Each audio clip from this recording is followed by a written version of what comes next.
Good morning, St. Augustine. Your access to the voices of top local newsmakers starts now. Here's your host, Liz Ryan. Good morning, and thank you for tuning in. We'll be tackling a very difficult topic this morning, child exploitation and human trafficking. We'll be talking about something that I think we all wish didn't have to exist, the Northeast Florida Intercept Task Force. Joining me are Director Skip Cole and Sergeant Chris Mobley. Good morning, guys. Good morning. Good to be here. Good morning. Thanks for having me. I imagine your jobs are extremely difficult and stressful. Yes, ma'am, but I feel like, given the seriousness and the prevalence of the issue, I think we're both would be easily say that we're honored and privileged to be able to be in this role and serve the victims and investigate these type cases for sure. Okay, before we get into the origins and the function of the Intercept Task Force, let's first talk about why it was formed. What problems are on the rise that caused the need for this task force? I'll take this one, Chris. I think the biggest issue, like in many crimes that occur, is, when you're talking about the internet and you're talking about the accessibility and the transitory nature of these crimes, jurisdictional boundaries obviously become an issue. And when you're, working these cases from the St. Johns County Sheriff's Office, we're limited to the boundaries of the St. Johns County.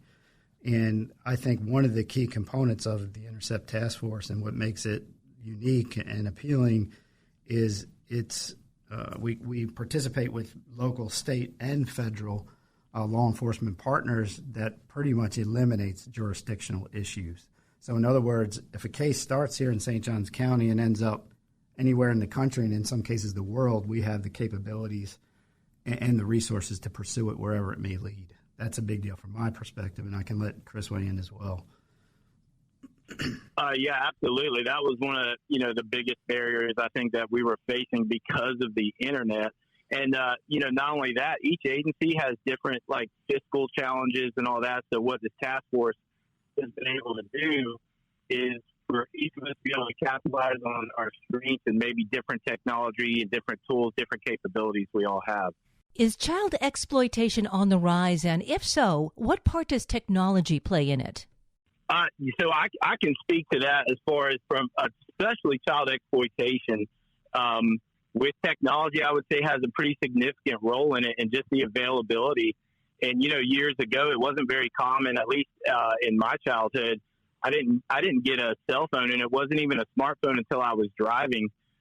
Nowadays, it's very common. You see elementary kids, school age, kids with cell phones and smartphone capabilities. And, they're on different gaming sites and different chat sites, and all for, good reasons for social reasons and, to kind of talk with their friends. But unfortunately, what we've seen is the offenders that we're trying to capture and, keep from offending on these kids, they're going to where the children are. It's a much different world these days than when I was growing up.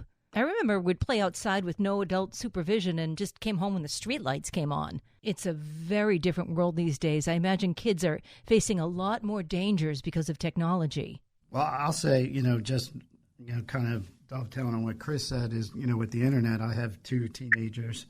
One's now 20 and one's 17, but they too had cell phones when they were very young.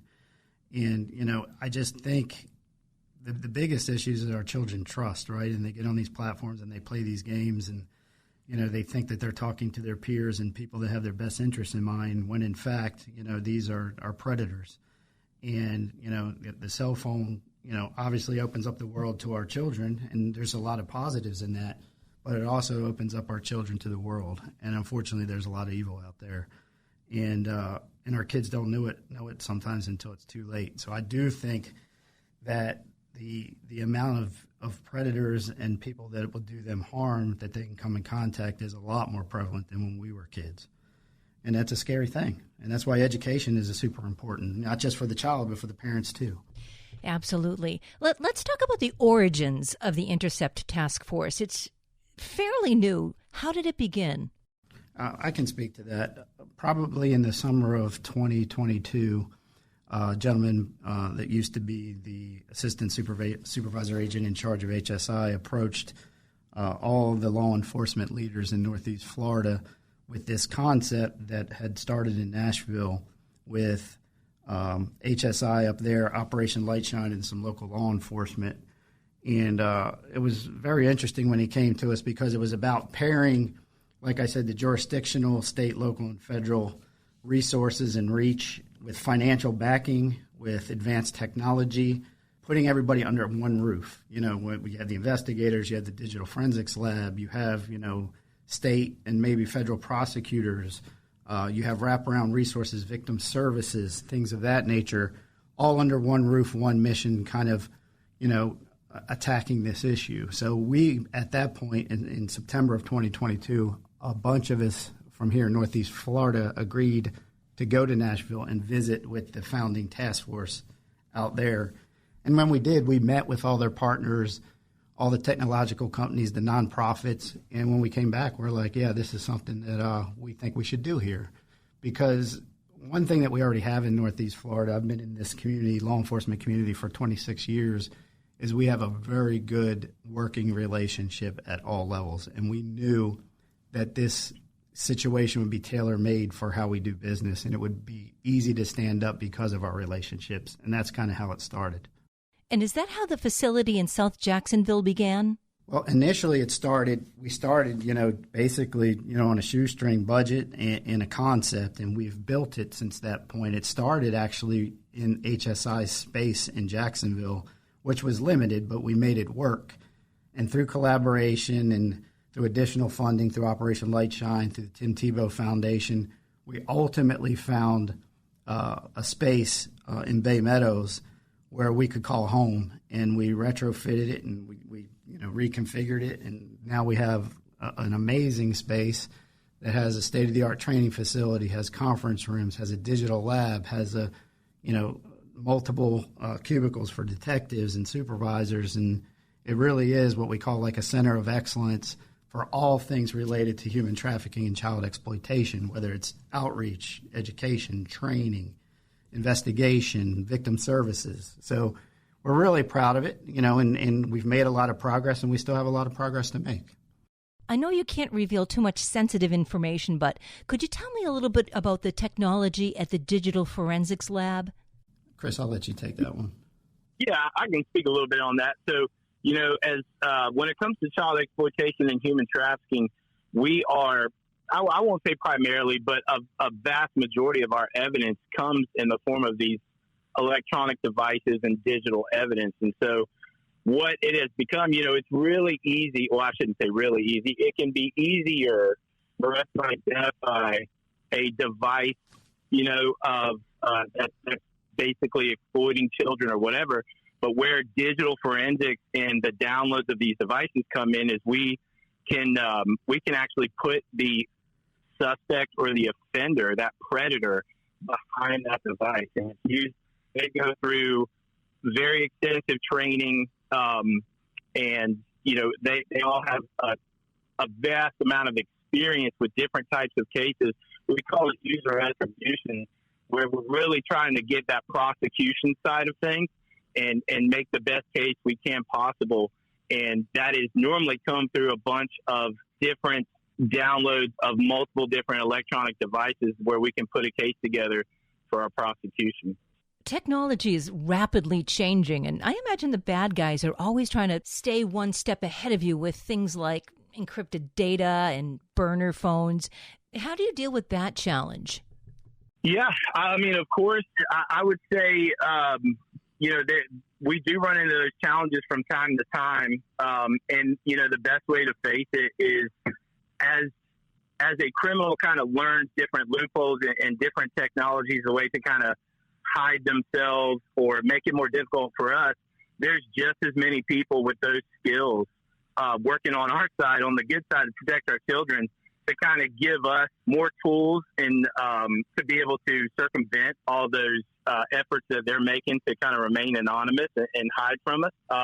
I would say it's always a work in progress, but, just like in any traditional type of crime, there's always some kind of, evidence left. There's always leads that we can pursue that people don't think about that can ultimately lead us to very positive outcomes where we're able to, at the very least, identify, these people, even if we're not able to make necessarily a prosecution on that case. And we found that even the ones that may have gotten away with it here and there for different things, we catch up to them later with future investigations. Do you catch many of these monsters on the dark web? So that can be very difficult because the dark web is, we could be speaking a lot of times when we're doing dark web investigations. You're speaking to people outside the country, quite honestly. We do come across that, but it's definitely something that we actively do and proactively try to to stay on top of. But the reality is very few of our children are using the dark web. Most of our offenders, like I said, are really, back at, like you were talking about during your childhood and stuff, these type of offenders would go to parks and schools and all that kind of, they don't have to go there anymore. They can download Snapchat, they can download Roblox and all these different gaming platforms and get in those chats. And they can access these kids from their bedrooms. And so that's where we see the need the most. But the dark web is for sure definitely a concern. Yeah, the dark web is a scary place for sure. What advice do you give parents to help keep their kids safe? So I always tell parents that child exploitation, specifically online child exploitation, is preventable with involved parents. And, a lot of it is common sense, but we live in such a busy world and our society and culture has just changed where we're just all so busy.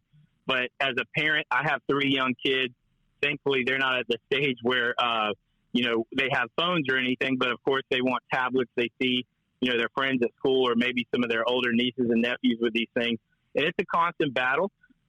Technology changes. One of the challenges is there's always a new app. There's always a new game.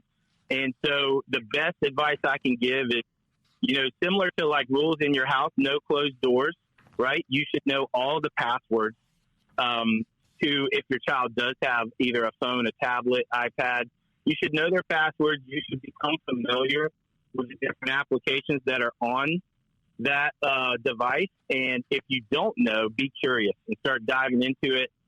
Simple Google searches, and there's several different parental control technology and platforms out there that will actually help parents, in this issue. Are there apps that kids are using to help hide what they're doing on the internet from their teachers and parents? So there are apps that are created, for, I guess, anonymity or to be anonymous. And I will say, we have come across where kids are using, like Snapchat, for instance, has a My Eyes Only feature. And so what happens is they can open up their Snapchat application and use their regular password to get in to, their account. But there's a My Eyes Only password, which is a second password that if they put that in, it's all this hidden storage, and it can be, chats and images and conversations and all that. And so that's why I say it's really good for parents that if they're just not familiar, to do their best to become familiar with those applications and any possibility of those things happening. Some scary stuff. You're listening to Good Morning St. Augustine. I'm your host, Liz Ryan, chatting this morning with Director Skip Cole and Sergeant Chris Mobley of the Northeast Florida Intercept Task Force. They're using technology to help rescue children from exploitation and human trafficking. One tool in your arsenal is the Cyber Tip Line. Tell me about that. Yeah, so the way it works is the National Center for Missing and Exploited Children. We call it NCMEC for short. It pretty much acts as a funnel for all of these electronic service providers. So when you think of anything from Google, Apple, any social media company, they're actually required to report any online child exploitation that they find on their platforms. And what we've seen over the years, and this goes to why this is becoming an increasing problem for law enforcement and just parents in general, is thankfully that these ESPs have become better at finding these issues and reporting them to us. So NCMEC receives all this information, and they create what's called a cyber threat. And then that is forwarded to us as an agency based on them locating, the general area where it's coming from. And it gets assigned to us that way, very similar to your typical call for service, in law enforcement. And so to kind of put that in perspective, last year we had over 600 cyber tips for St. Johns County alone, where all these electronic service providers had seen something that they felt, this could be criminal, this could be child exploitation. Let's let law enforcement take a look at it. An important message for everyone to remember is if you see something, say something. Let's talk about the telephone tip line. Is that something that's very helpful? Absolutely. I would much rather, for parents and anyone, who has interest in this or has children and they see something concerning, please do not be concerned with bothering us with small stuff or whatever, because a lot of times the smallest things kind of lead us into bigger investigations. So if you see anything concerning or you want just some reassurance that, maybe it's okay, please call the sheriff's office. A deputy will come out to the house, will look at the phone, computer, whatever it is, and, they'll most likely call me directly or my unit directly, and we can get involved from the get-go. What would you say to someone who suspects they may see human trafficking in the workplace or in their community somewhere? I would give them the same advice. Those are very challenging cases to work. Human trafficking has gotten a lot of attention with movie and cinema and different things, and thankfully it has. And those are very complex cases that take normally years to investigate. A lot of people, when I talk to them and you're speaking about human trafficking, they're thinking about, people or children in these containers on ships and all that. And that's just simply not the case. There's, multiple different human trafficking type investigations that go. It could be labor trafficking. It could be narcotics dependence involved. High risk runaway juveniles is always something that we take a look at. So I tell everyone, if you have any concern of it and if something just doesn't seem right, please call us and call the non-emergency number through the sheriff's office. And again, a deputy will come out. We'll take that information, start a report, and we'll start an investigation. There's also the First Coast Crime Stoppers tip line, 866-845-TIPS. Do you get those tips too? Yeah, sure. So we do receive those as well. It is a completely anonymous platform. And so if there's concern about reporting the information or, if you just want to basically give the tip and you don't really want to be too heavily involved, that is a perfect option. When I receive that tip, I'm not able to go track down and figure out, hey, where did we get this from and all that. We simply look at the information and begin an investigation from there. Again, the First Coast Crime Stoppers tip line is 866-845-TIPS, and you can remain anonymous. Director Cole and Sergeant Mobley, your job must be incredibly difficult. You must see things that no one should have to see, things that are horrendous and probably make it hard to sleep at night sometimes. But your work is so important, and thank you for what you do. Along with the gut-wrenching work, though, comes moments of victory, like the recent child rescue mission where you rescued over 20 kids in just 3 days. Congratulations. How did that go down? Tell me more about that. Sure, yeah. So we basically were able to leverage the Intercept Task Force building and create a pretty large operation of different law enforcement agencies as well as these electronic service providers and different organizations that wanted to partner with us and prioritize recovering missing children. Because when we're talking about exploitation and human trafficking, whether they're runaways or just missing children in general, are very high risk of these things. We know that based on our experience and training. We take those cases very serious. And what was so special about that is putting everybody under one roof.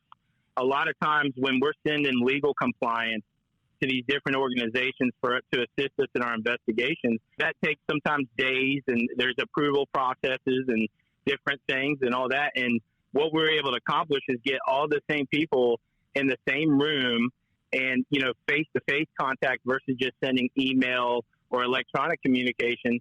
And we were able to really expedite all those processes. And I think that's one of the reasons what made that operation so successful. And now from a networking standpoint, the investigators can put a face to a name of, someone that they communicate with regularly, trying to get all these investigative leads And I think the outcome speaks for itself. These kids that were rescued, what were their circumstances? Were they being trafficked? Were they being held against their will? Or maybe some of them were runaways? I would say the majority of them were runaways, yes, ma'am. Different situations depending on parents, and some of it is just kids running away for a weekend, and we call them like a habitual runaway, where we may have had numerous of similar type reports, but we take every single one of those as serious. A missing kid, like if my kid went missing, I would want people to move mountains, and that's exactly what happened. So if a child ran away on their own free will, you don't just throw up your hands and say, well, that was their choice and there's really nothing we can do about it. That's right. And there's no rule. I think people watch television and they think there's some kind of time period that they have to wait before they call us. I would encourage anybody, if you do not know where your child is at, get law enforcement involved as soon as possible. As investigators and detectives and just law enforcement in general, we're a 24/7 operation. We don't take breaks. We don't take days off. We have enough manpower and resources that, we can pretty much work on these cases constantly until we recover these kids. Likely a lot of these kids don't have a family or a safe place to go back to. What happens to them? Well, that's where a lot of our resources and our agency partners like Department of Children and Families, the Department of Juvenile Justice, there's respite care organizations that can come in, the Youth Crisis Center in Jacksonville, Interfaith in Palatka. We have a lot of different options. One of the challenges we came up with is we were covering a lot of our missing kids in different states, and they were able to network with their friends groups and sometimes their family groups. And, we recovered one of our missing juveniles from Texas. And so we had to facilitate the logistics of getting her back to her family here. And DCF, the Department of Children and Families, and DJJ was a huge part of the success in that. Your job is so difficult and something I can't even imagine doing, but it does come with its rewards. It must be incredibly satisfying to get a child out of harm's way and back to a safe place. Absolutely. I get the blessing to lead a group of what I would consider heroes and absolute warriors. They are so mission focused on saving our children, getting them out of these difficult situations, whether it's trafficking or exploitation, or just high risk, habitual runaway.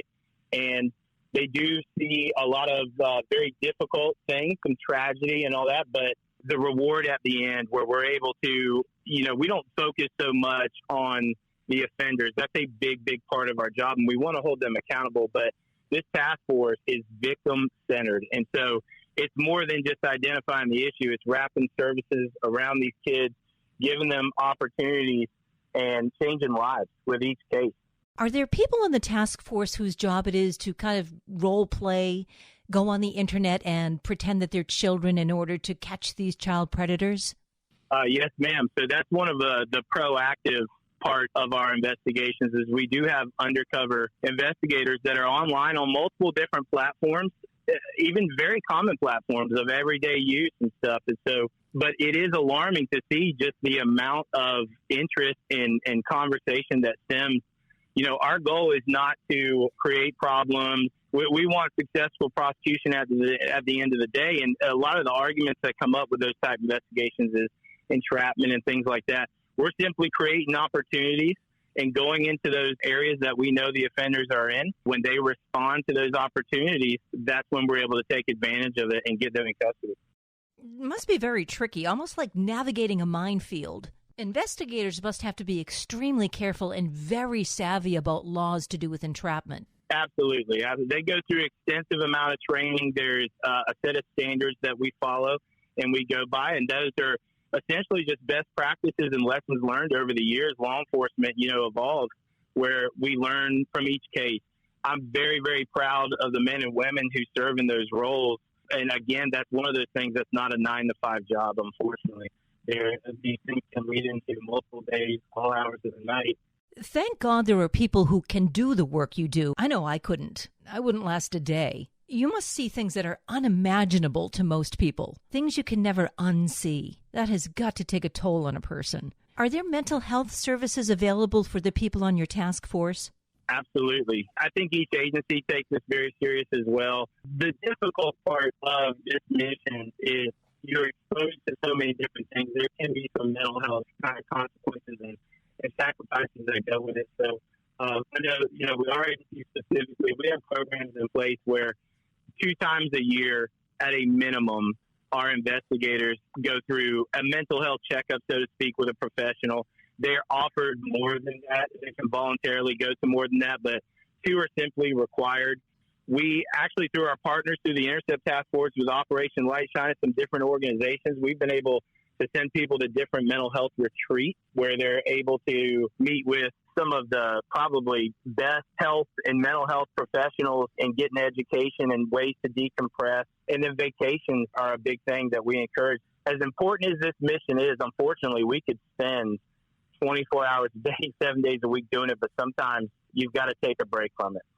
You folks truly are heroes. No doubt countless lives have been turned around because of your work. So what's the future of the Intercept Task Force? Do you see it growing? Absolutely. Because these investigations lead us into, different areas of the state, different areas of the country, and quite frankly, sometimes globally, we're making contact everywhere. People are hearing about what we're doing and wanting to be on board. Well, currently, I think there's 8 agencies that participate just in the Northeast Florida Intercept Task Force, and we're meeting with different federal and state agencies quite frequently that are wanting to get involved, at least on initially on a part-time basis and work their way to a full-time thing. So I see it growing. Thank you so much, Director Skip Cole and Sergeant Chris Mobley of the Intercept Task Force of Northeast Florida. Thank you for the work you do rescuing children from the bonds of exploitation and human trafficking. You truly are God's hands, and you have my utmost respect and gratitude. We appreciate that, but really the gratitude and the honor goes to the men and women that are doing these jobs day in and day out. I'm just privileged enough to be in a position to support, resource, and promote what they do to make sure we save and help as many families and children as possible. I couldn't agree more. All right. Thanks, guys, for taking the time to talk to me this morning. I'll be following the progress of the Intercept Task Force and cheering you on. Thank you. Thank you. All of our broadcasts can be downloaded as a podcast. Go to flaglerbroadcasting.com, click on podcasts, and scroll down to Good Morning St. Augustine. Enjoy the rest of your Sunday in our beautiful, ancient, historic city.